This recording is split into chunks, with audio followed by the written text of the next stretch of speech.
Amis du jour, bonjour, amis du soir, bonsoir, salut.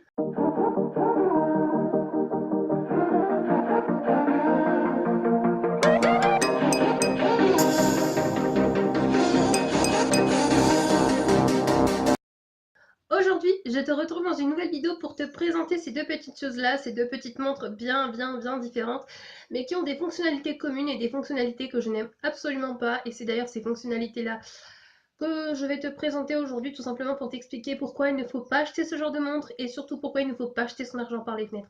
Donc si jamais ça t'intéresse et que tu veux faire quelques économies, eh bien regarde cette vidéo, c'est parti.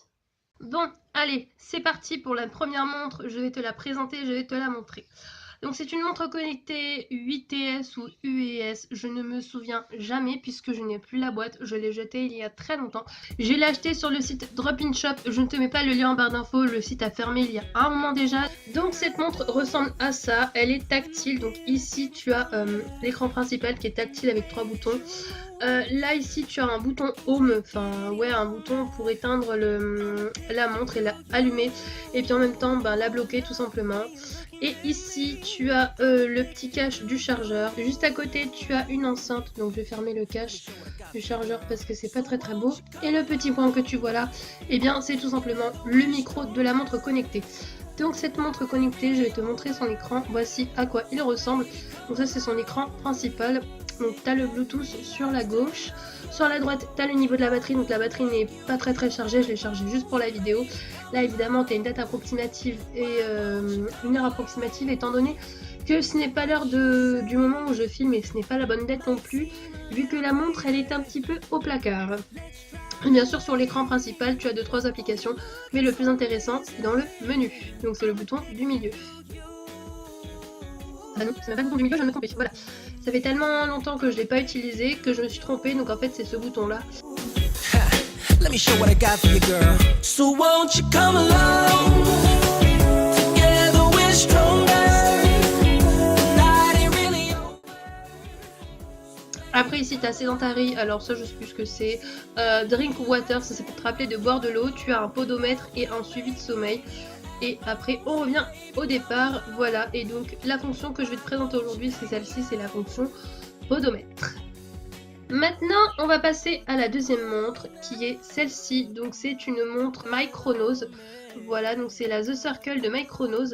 Alors celle-ci c'est pas la même montre que l'autre. Elle ne te permet ni d'envoyer des messages, enfin ni de lire des messages, ni d'appeler quelqu'un, ni de répondre. Mais elle te sert pour avoir l'heure, bon, évidemment comme l'autre montre. Mais c'est une montre sportive, donc c'est-à-dire que ça va faire un podomètre exactement comme l'autre montre.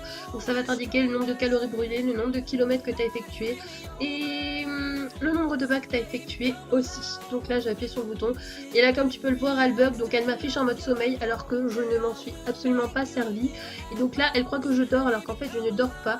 Et là elle me met qu'il est 14h07, bon c'est pas l'heure exacte parce que voilà elle est pas réglée du tout.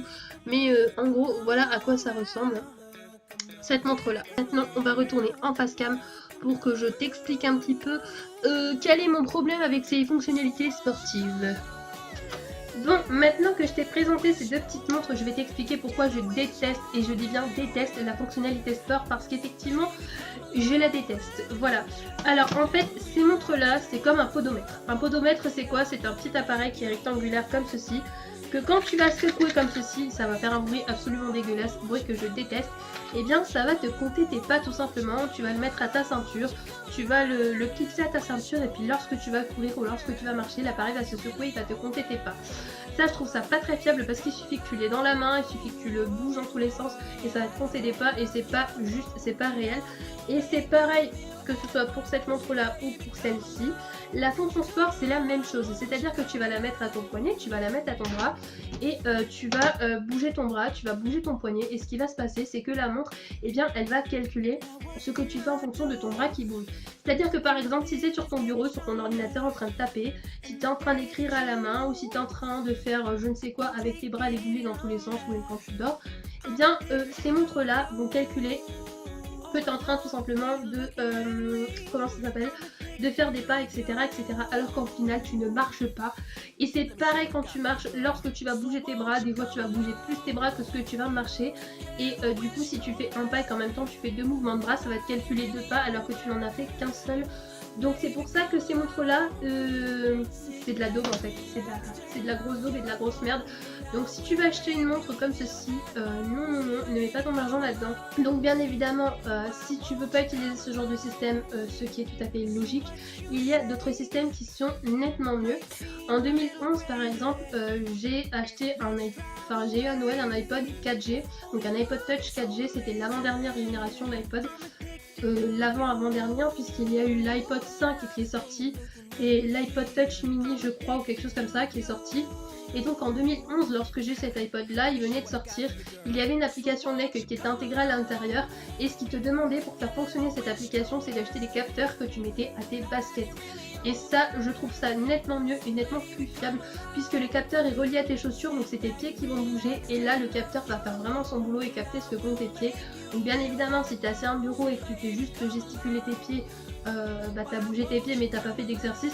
Par contre, lorsque tu pars en vadrouille, que tu vas marcher, que tu vas courir, si tu mets ces capteurs aux pieds, ils vont capter les mouvements de tes pieds et qui vont comprendre que tu es en mouvement, que tu bouges et là ce sera beaucoup plus fiable, beaucoup plus précis que ce genre de montre là. Donc un conseil, achète plutôt des capteurs que tu branches à tes chaussures plutôt que ce genre de montre là.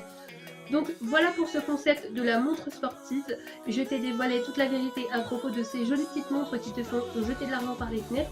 Donc il y a tout un marketing autour de ce genre de montre. Il y a tout un tas de publicités, notamment pour la Fitbit. Il y en a plein qui te disent la Fitbit c'est génial, il faut prendre une Fitbit pour faire 10 000 pas par jour. Et bien moi je te dis, faites les montres comme ça, faites les Fitbit, n'en achète pas, tu vas acheter ton argent par les fenêtres, tu vas perdre de l'argent.